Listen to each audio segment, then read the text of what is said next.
नमस्कार, आप देख रहे हैं देवभूमि। मैं हूं आपके साथ कीर्ति बिंदल। मुख्यमंत्री पुष्कर सिंह धामी ने सोमवार को मुख्यमंत्री आवास स्थित मुख्य सेवक सदन में स्वच्छ सर्वेक्षण 2022 में बेहतर प्रदर्शन करने वाले निर्मल नगरों को अटल निर्माण नगर पुरस्कार 2023 से सम्मानित किया।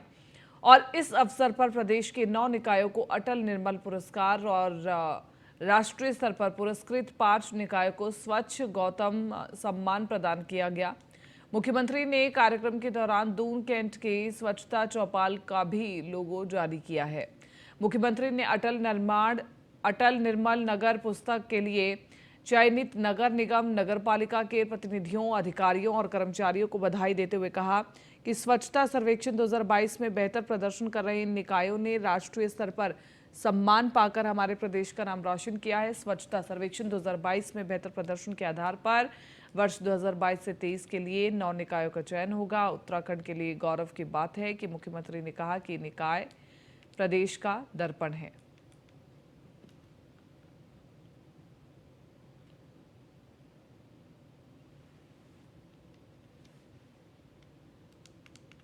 इसी के साथ साथ आगे बढ़ रहे उत्तराखंड हाईकोर्ट ने प्रदेश में मशीनों के द्वारा खनन किए जाने को लेकर दायर जनहित याचिका पर सुनवाई की। मामले को सुनने के बाद मुख्य न्यायाधीश विपिन सांघी व न्यायमूर्ति आर.सी. खुलबे की खंडपीठ ने मशीनों से खनन पर रोक लगाते हुए सचिव खनन से पूछा कि वन विभाग की वेबसाइट पर प्रति क्विंटल रॉयल्टी 31 रुपया और प्राइवेट खनन वालों की वेबसाइट पर 12 रुपये प्रति क्विंटल रियलिटी कैसे है। 12 जनवरी तक शपथ पत्र के माध्यम से कोर्ट को बताने के लिए आदेश जारी किए गए हैं। मामले की अगली सुनवाई 12 जनवरी की तिथि नियत की गई है। मामले के अनुसार हल्द्वानी के हल्दचूड़ निवासी गगन परासर व अन्य ने जनहित याचिका दायर की और कहा कि प्रदेश में मशीनों से खनन की अनुमति नहीं है और उसके बाद भी प्रदेश में भारी मशीनों के साथ खनन किया जा रहा है। खनन नियमावली में मैन्युअली खनन की अनुमति है, इस पर रोक लगाई जाए। जनहित याचिका में ये भी कहा गया है कि सरकारी व प्राइवेट खनन की रॉयल्टी देशों में दरों में भी भिन्नता है।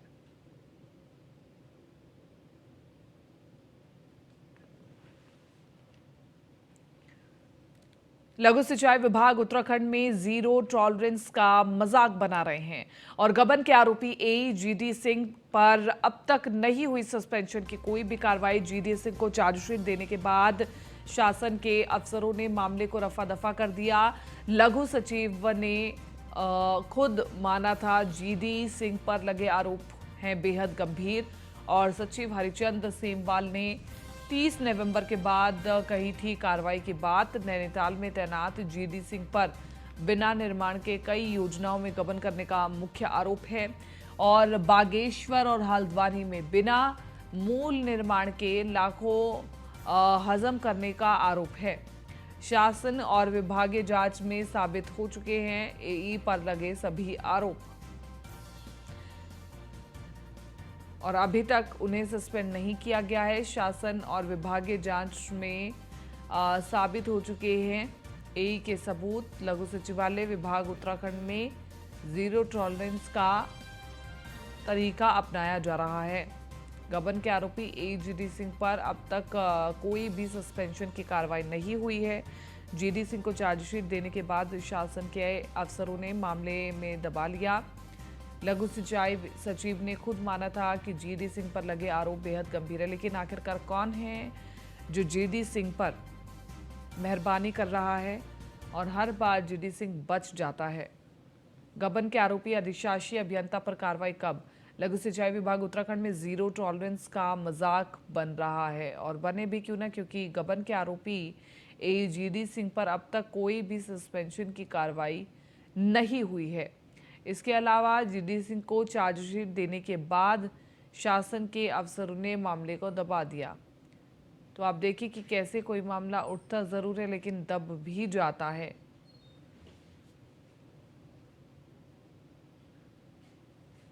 सत्ताधारी बीजेपी की मुश्किलें कम होने का नाम नहीं ले रही है। उत्तरकाशी में जिला पंचायत सदस्य अब अपनी ही पार्टी की सरकार के खिलाफ बीजेपी प्रदेश मुख्यालय में धरने पर बैठ गए हैं। लगभग 1 दर्जन जिला पंचायत सदस्य जिला पंचायत अध्यक्ष उत्तरकाशी के खिलाफ भ्रष्टाचार के आरोप की जांच करने और उनके खिलाफ कार्रवाई करने की मांग को लेकर देहरादून स्थित पार्टी के प्रदेश मुख्यालय में धरने पर बैठे हैं, जिन्हें मनाने की कोशिश की जा रही है। पार्टी के प्रदेश पदाधिकारियों को ये कहते हुए नजर आए हैं। आपको बता दें कि सदस्यों का आरोप है कि जिला पंचायत अध्यक्ष उत्तरकाशी दीपक बिजलवान लगातार भ्रष्टाचार कर रहे हैं और उनके भ्रष्टाचारों की पुष्टि प्राथमिक जांच में भी हो चुकी है, जिस पर एसआईटी जांच ने अपनी मुहर लगाई थी।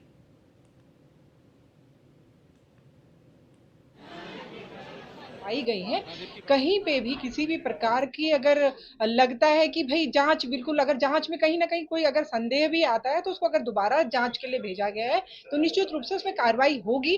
और जब वो कार्रवाई होके पूरी होके आएगी तो उस पे अगेंस्ट एक कठोर जो एक कार्रवाई होती है, जो वित्तीय अनियमितता मामले में होती है, वो की जाएगी। देखिए, वो तो आरोप लगाने का तो उसको वो तो तथ्यहीन है। जब सामने तथ्य आते हैं, जब बिल्कुल पारदर्शिता के साथ बिल्कुल जांच होती है, जब निष्पक्ष जब जांच होती है, तो उसके जब परिणाम आएंगे तो वो आप सब लोगों के सामने। सरकार ने विगत जो जनवरी में जिला पंचायत अध्यक्ष को बर्खास्त किया और एसआईटी जांच की गठन की। सरकार ने एसआईटी जांच गठन 11 माह के कार्यकाल समय हो गया है। एसआईटी ने अपनी जांच रिपोर्ट शासन को भेजी। शासन में एसआईटी ने अपनी जांच रिपोर्ट में लिखा हुआ है, जो हमारे जो डीजीपी है, जो प्रवक्ता है, उन्होंने लिखा हुआ है, बोला कि भारी वित्तीय अनियमितताएं की पुष्टि होती है। लेकिन सरकार ने अभी तक दीपक बिजलवान के खिलाफ कोई कार्रवाई नहीं की। जो उसके साथ लिप्त कर्मचारी अधिकारी जिन्होंने भ्रष्टाचार विकास के करोड़ों रुपए की धनराशि का गबन किया, उनके खिलाफ कोई कार्रवाई नहीं की। सरकार सहायक अध्यापक एलटी की चयनित अभ्यर्थियों ने नियुक्ति की मांग को लेकर सोमवार को धरना प्रदर्शन किया। मुख्यमंत्री आवास कूच के लिए जमा हुए अभ्यर्थियों को पुलिस प्रशासन ने परेड ग्राउंड में ही रोक दिया। अभ्यर्थियों की मांग है कि उन्हें जल्द से जल्द नियुक्ति दी जाए। नियुक्ति नहीं मिलने पर चयनित अभ्यर्थियों ने दिल्ली पहुंचकर बड़े आंदोलन की चेतावनी दी है।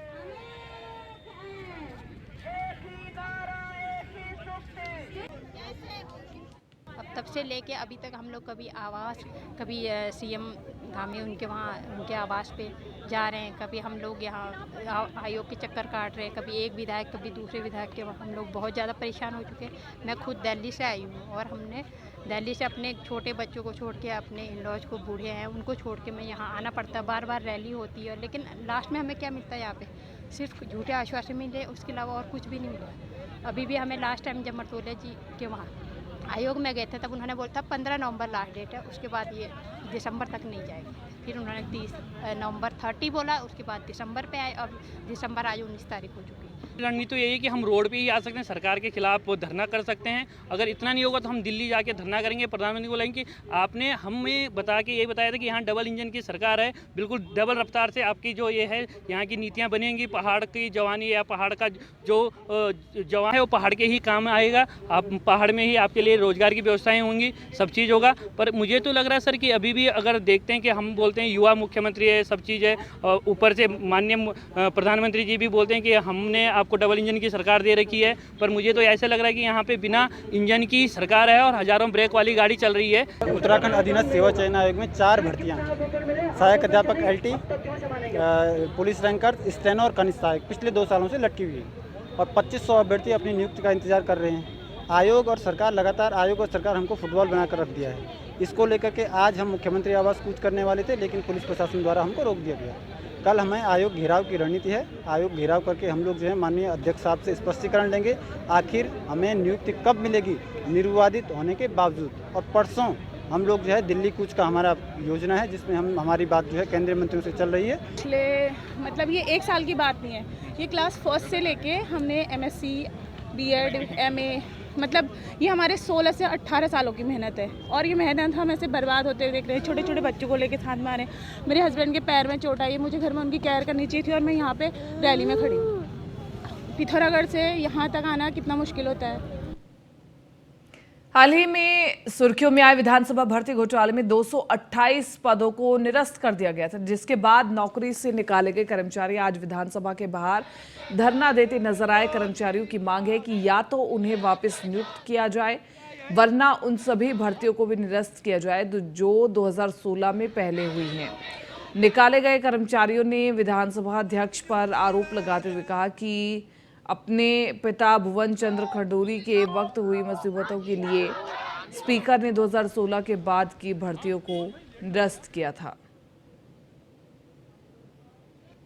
रितु खंडूरी ने जानबूझ करके अपने पिता के समय की और भाजपा के कार्यकाल की हुई भर्तियों को बचाने के लिए सिर्फ और सिर्फ 228 पदों को ही बाहर किया है। हमारी ये मांग है कि जब आपकी जांच कमेटी ने कहा है कि सारी भर्तियां अवैध हैं, तो आप सबके खिलाफ कार्रवाई कीजिए, लेकिन अगर आप ये भेदभावपूर्ण कार्रवाई करेंगी तो ये मंजूर नहीं है। हम सरकार की ईंट से ईंट बजा देंगे।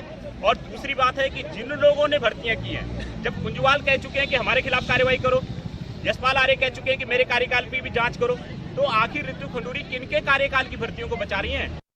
हमारे छोटे छोटे बच्चे, हमारा क्या दोष है, एक बार बताइए। अगर हम यहाँ पे आए हैं, विधानसभा में आए हैं, कोई भी पूरे उत्तराखंड में किसी को भी नौकरी पाने का अवसर मिलता तो हर कोई आता, कोई ऐसा नहीं है कि नहीं आता, मना करता, कोई नहीं करता।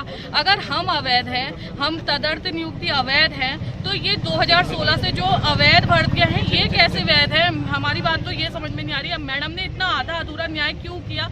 मैडम बोलती है कि कठोर निर्णय लिया है, तो कठोर निर्णय पूरा लीजिए ना, आधा निर्णय कैसे लिया? प्रदेश के राज्यपाल गुरमीत सिंह ने देहरादून की पुलिस लाइन में आयोजित 11वीं अखिल भारतीय पुलिस तीरंदाजी प्रतियोगिता के समापन के मौके पर शिरकत की और इस प्रतियोगिता में आईटीबीपी की पुरुष टीम ने प्रथम स्थान हासिल किया, जबकि इसी प्रतियोगिता में बीएसएफ की महिला टीम ने पहला स्थान हासिल किया। इसके साथ ही असम राइफल्स की पुरुष टीम हार्ड लाइनर रही, जबकि सीआरपीएफ की महिला टीम भी हार्ड लाइनर होने में कामयाब रही। इस प्रतियोगिता में 26 टीमों के कुल 315 पुरुष और महिला खिलाड़ियों ने हिस्सा लिया। खास बात यह है कि प्रतियोगिता में अन्य राज्यों से आई टीमों को उत्तराखंड की संस्कृति से भी रूबरू करवाया गया। बहुत खुशी की बात है कि 11वां जो तीरंदाजी का कंपटीशन उत्तराखंड में किया गया है, और ये पहली बार है कि उत्तराखंड में इसका आयोजन किया है। और जिस प्रकार से आयोजन किया गया है, अपने आप में एक बहुत अच्छा स्टैंडर्ड बनाया है। इसके अंदर में 196 पुलिस पर्सन्स ने किया था, और सबसे बड़ी बात है कि 120 महिलाओं ने हिस्सा लिया। मैंने उनका जो तीरंदाजी का स्टैंडर्ड है देखा है, तो ऐसा लगता है कि भारत इस इलाके में पक्का आने वाले समय में बहुत अच्छा करेगा। धामी सरकार के कृषि एवं उद्यान मंत्री गणेश जोशी का राष्ट्रीय विपणन परिषद का चेयरमैन नियुक्त होने पर बीजेपी प्रदेश कार्यालय में कैबिनेट मंत्री गणेश जोशी का पार्टी कार्यकर्ताओं ने भव्य स्वागत किया। इस मौके पर कृषि मंत्री गणेश जोशी ने कहा कि उत्तराखंड राज्य को उनके चेयरमैन बनने का लाभ मिलेगा। राज्य में कृषि विभाग की तरफ से जो लक्ष्य निर्धारित किए गए हैं, उन लक्ष्यों को पाने में मदद भी मिलेगी। अमित शाह जी का, नड्डा जी का, आदरणीय बरूनी जी का और अपने प्रदेश के मुख्यमंत्री पुष्कर सिंह धामी जी का आभार करता हूं कि मेरे जैसे छोटे से कार्यकर्ता को इतनी महत्वपूर्ण जिम्मेदारी सौंपी। और मेरा संकल्प है कि 2023 को मोदी जी ने मिलेट मिशन घोषित किया है। हम मिलेट्स के उत्पाद को बढ़ावा देंगे, मिलेट्स का सही दाम किसानों को मिले, उस संकल्प को भी पूरा करेंगे। अमित शाह जी का, नड्डा जी का। लेंसडाउन विधायक दिलीप सिंह रावत ने अपने विधानसभा क्षेत्र में विकास कार्य नहीं होने की बात क्या कही? कांग्रेस ने यह मुद्दा तुरंत लपक लिया। विधानसभा चुनाव 2022 में विधायक पद के लिए दिलीप सिंह रावत की प्रतिद्वंदी रही कांग्रेस नेता अनुकृति गोसाई ने विधायक दिलीप सिंह रावत और बीजेपी सरकार दोनों को आड़े हाथों लिया। अनुकृति ने कहा कि कांग्रेस यही तो कह रही है कि बीजेपी सरकार विकास कार्य नहीं करा रही। अनुकृति ने दिलीप सिंह रावत के राजनीतिक संन्यास की मांग भी की। वही विधायक के आरोप और कांग्रेस के हमलावर रुख को देखते हुए बीजेपी प्रदेश अध्यक्ष महेंद्र भट्ट ने सफाई दी है। महेंद्र भट्ट ने कहा है कि विधायक अपने क्षेत्र में अधिक से अधिक विकास चाहते हैं। भट्ट ने कहा कि अपने क्षेत्र के विकास के लिए और पर्यटन मंत्री से सवाल करना उनका अधिकार है। वहीं दिलीप रावत के बयान के बाद बीजेपी डिफेंसिव हो गई है, तो वहीं कांग्रेस का हमलावर रुख तेज हो गया है। 11 सालों में लैंसडाउन के अंदर कुछ भी काम नहीं किया गया है। और देखिए, आज अगर दिलीप रावत जी इस बात को मानते हैं और स्वीकार करते हैं तो मैं सोचती हूँ उनकी सद्बुद्धि है। और सद्बुद्धि आई है तो अब उनको राजनीतिक रूप से भी संन्यास ले लेना चाहिए। जब वो खुद कह रहे हैं कि 11 साल में मैं कुछ नहीं कर पाया, तो अब सोचिए कि उत्तराखंड की जनता के साथ, लैंसडाउन की जनता के साथ कितना अन्याय होगा, कितना झूठ उनसे कितने सालों तक बोला जाएगा। हमारा उत्तराखंड प्रदेश की स्थापना हुई, उसके बाद एकदम से जो है लैंसडाउन एक नया पर्यटक स्थल के रूप में सामने आया। और लेकिन हमने कई बार प्रयास किए हैं, सरकार की तरफ से जो गंभीरता दिखानी चाहिए थी एक पर्यटक क्षेत्र के विकास के लिए, वो नहीं हो पाई है। वास्तव में मैं स्वीकार करता हूं, लेकिन मैं अपने व्यक्तिगत प्रयास से और लोगों के सहयोग से हम 2-3 स्पॉट वहां जो है तैयार कर रहे हैं, ताकि लोगों को यहाँ मनोरंजन हो सके और दर्शनीय स्थल दिख सके। मसूरी चिंतन शिविर के बाद विकास का रोड मैप तैयार, कल होने वाली कैबिनेट बैठक में मोहर लगेगी। चिंतन शिविर में आए सुझाव के बाद तैयार हुआ रोड मैप। उत्तराखंड नियोजन विभाग ने प्रस्ताव तैयार किया है। सचिव नियोजन आर मीनाक्षी सुंदरम ने इसकी पुष्टि की है। बहुत महत्वपूर्ण खबर उत्तराखंड के विकास के लिहाज से जुड़ी हुई, और इसको लेकर के तमाम रोड मैप बनाए जा रहे हैं कि कैसे कार्य किया जाए। कोशिश यही रहेगी कि सभी से चर्चा करके इस पर कार्य किया जाए।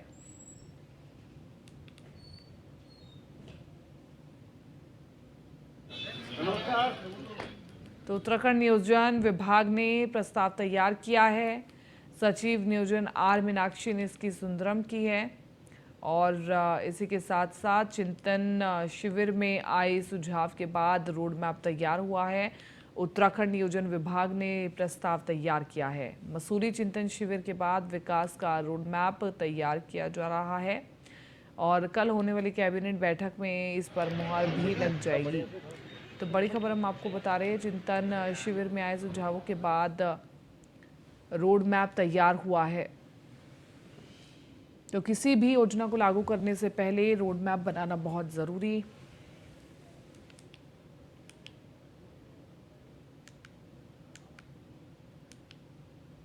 खाद्य आपूर्ति विभाग में राशन के डीलरों पर बायोमेट्रिक मशीन सरकार द्वारा लगाई गई है, जिससे कि बायोमेट्रिक पर अंगूठा लगाने के बाद ही जनता को राशन दिया जाता है, जिसका विरोध लगातार राशन डीलर करते हुए नजर आ रहे हैं। राशन डीलरों का कहना है कि नेटवर्क नहीं आ पाते हैं, इसलिए उन्हें राशन वितरित करने में काफ़ी समस्याएं सामने आती हैं। अब विभागीय क्षेत्र मंत्री रेखा आर्य ने कहा है कि बायोमेट्रिक व्यवस्था अपने आप में जीरो टॉलरेंस और जीरो भ्रष्टाचार की दृष्टिकोण से ये व्यवस्था चालू की गई है। बायोमेट्रिक व्यवस्था से ये काफ़ी फ़ायदा होता है कि जितना राशन वितरित होगा उतना ही राशन उसको अलाउड किया जाता है।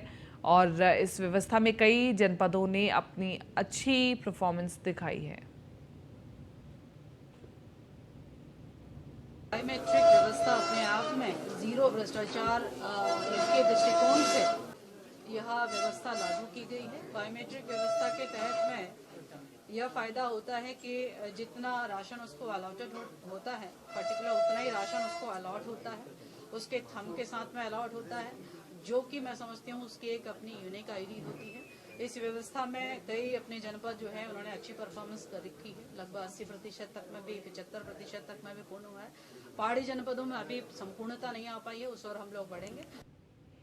उत्तराखंड कांग्रेस ने फिर से घमासान मचाया है। एआईसीसी के पूर्व सदस्य योगेंद्र खंडूड़ी ने पत्र लिखा, राष्ट्रीय अध्यक्ष मल्लिकार्जुन खड़गे को पत्र लिखा है। प्रदेश प्रभारी देवेंद्र यादव को उत्तराखंड से हटाने की मांग की गई है। पार्टी के वरिष्ठ नेता को जिम्मेदारी दिए जाने की मांग की है। तो इस पर कांग्रेस अध्यक्ष मल्लिकार्जुन खड़गे क्या कुछ करते हैं वो बहुत महत्वपूर्ण। इस पत्र का कितना असर पड़ेगा ये भी बहुत महत्वपूर्ण। तो उत्तराखंड कांग्रेस में कलह बढ़ती हुई नजर आ रही है, जिसमें पार्टी के ही कार्यकर्ताओं ने अपने प्रभारी के खिलाफ मोर्चा खोल दिया है। कांग्रेस के भीतर बढ़ती इस कलह पर बीजेपी ने भी कटाक्ष किया है। बीजेपी के प्रदेश मीडिया प्रभारी मनवीर चौहान ने कहा, कांग्रेस के प्रदेश प्रभारी ने जैसा बोया है वैसा ही इस समय पर वो काट रहा है। कांग्रेस का ये अपना अंदरूनी मामला है, लेकिन जिस प्रकार से हमारा जो अभी विधानसभा का जो चुनाव 2022 में हुआ, उसमें जिस प्रकार से कांग्रेस में टॉपर जो टिकट विधानसभा के बांटे गए, जिस प्रकार से उसमें लेन देन की बातें सामने आई थी, उस चीज़ और उनके बड़े बड़े नेताओं ने भी इस बात को स्वीकार किया, बोला भी, खुलेआम मंचों से बोला कि टिकट का जो है खरीद फरोख्त की गई, उसके बाद जो है टिकट दिए गए हैं, ये सब चीज़ें उस पर प्रमाणित हुई हैं। और जिस प्रकार से कांग्रेस के जो कार्यकर्ता कह रहे हैं और बड़े बड़े नेता कह रहे हैं, निश्चित रूप से उसका एक प्रमाण है कि टिकट देने का फार्मूला होता है, ये सब प्रमाणित हुआ है। राजपुर रोड स्थित कांग्रेस मुख्यालय भवन देहरादून में लगे एक पोस्टर ने सबका ध्यान आकर्षित किया है। अति उत्साह में आए कार्यकर्ताओं की ओर से इस पोस्टर में नवनियुक्त किसान मोर्चा के अध्यक्ष हरेंद्र सिंह लाडी को प्रदेश कांग्रेस कमेटी का अध्यक्ष नियुक्त होना बताकर बधाई दी। हालांकि बाद में गलती का एहसास होने पर इसे बदल दिया गया। और वहीं कांग्रेस प्रवक्ता गरिमा मेहरा दसावनी का कहना है कि ये सिर्फ एक प्रिंटिंग मिस्टेक थी। आपको बता दें कि इससे पहले कांग्रेस के पूर्व प्रदेश अध्यक्ष प्रीतम सिंह के पोस्टर कांग्रेस मुख्यालय से हटा दिए गए थे और इन पोस्टरों में उन्हें कार्यकर्ताओं की ओर से जन्मदिन की बधाई दी गई थी। जो प्रदेश संगठन के कुछ नेताओं और कार्यकर्ताओं को रास नहीं आ रहा, उन्होंने मुलाकात भवन में, मुख्यालय भवन में लगे पोस्टर हटा दिए। कांग्रेस में कोई खोटी नजर नहीं आ रहा, तो कांग्रेस के खिलाफ पोस्टर निकल कर आ रहे हैं, जो पोस्टर वॉर आजकल भाजपा के चोक देने से छिड़ी पड़ी है। सुबह यहाँ एक पोस्टर हमारे नवनियुक्त प्रदेश अध्यक्ष जो किसान कांग्रेस के बनाए गए हैं हरेंद्र लाडी जी के द्वारा, उनके समर्थकों के द्वारा यहाँ लगाया गया। प्रिंटिंग प्रेस की मिस्टेक थी कि उसमें किसान कांग्रेस शब्द गायब हो गया और उत्तराखंड प्रदेश अध्यक्ष के पद पर मनोनीत होने के लिए लाडी जी को बधाई उनके समर्थकों ने दी। अब ये छोटी सी त्रुटि जो कि प्रिंटिंग प्रेस के द्वारा मिस्टेक है, इसको अगर पूरे उत्तराखंड में वायरल करोगे, अरे ढूंढना है तो कुछ बड़ा ढूंढिए ना, कुछ हाथी जैसा ढूंढिए कांग्रेस के खिलाफ। कुछ और मिल नहीं रहा है तो पोस्टर वॉर जैसे निम्न स्तर की राजनीति पर अब भारतीय जनता पार्टी गिर चुकी है। उत्तराखंड के मुख्यमंत्री पुष्कर सिंह धामी द्वारा प्रदेश को नशा मुक्त करने के निर्देश दिए गए। सोमवार को हरिद्वार जिला प्रशासन और पुलिस द्वारा नशा मुक्त अभियान के तहत बच्चों के साथ मिलकर विशाल रैली निकाली गई और जगह जगह रैली के माध्यम से नशे को लेकर लोगों को जागरूक किया गया। इसके साथ ही जिला प्रशासन और पुलिस नशे के विरुद्ध कड़ी कार्रवाई की बात कह रही है। माननीय मुख्यमंत्री उत्तराखंड द्वारा जो है इसमें ड्रग्स फ्री देवभूमि का एक आह्वान किया गया है 2025 तक।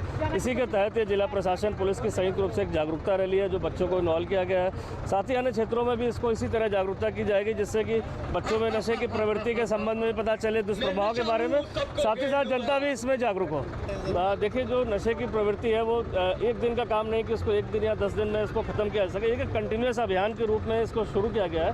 हर थाना क्षेत्र में एक जो है हमारा एक मोहल्ला या एक गांव को अभी प्राथमिक रूप से लिया गया जहां चौपाल आयोजित होती है हर शनिवार को। तो ऐसे करके उसको आगे के क्षेत्रों में बढ़ाया जाएगा। साथ ही साथ जो इन्फोर्समेंट है इसको भी बढ़ाया गया। नशा मुक्त करने के लिए एक संकल्प लिया है और उसी कड़ी में जनपद हरिद्वार में हम लोग पिछले 15-20 दिनों से एक नशे के विरुद्ध एक अभियान पुलिस और प्रशासन ने मिलकर छेड़ रखा है। नशे के प्रचलन को रोकने के लिए सबसे बड़ा जो आवश्यक कदम होता है वो है कि जन जागरूकता। मास लेवल पर बच्चों का वो एज ग्रुप जो नशे का जल्दी शिकार होता है उनको जागरूक करना। उसी कड़ी में आज हम लोगों ने एक बहुत विशाल रैली निकाली है। इस बात का हम लोगों ने शपथ भी दिलाई है कि हम लोग ड्रग्स का सेवन या नशे का सेवन नहीं करेंगे। फिलहाल इस बुलेटिन में मेरे साथ इतना ही। दीजिए इजाजत, आप बने रहिए न्यूज़ 1 इंडिया के साथ।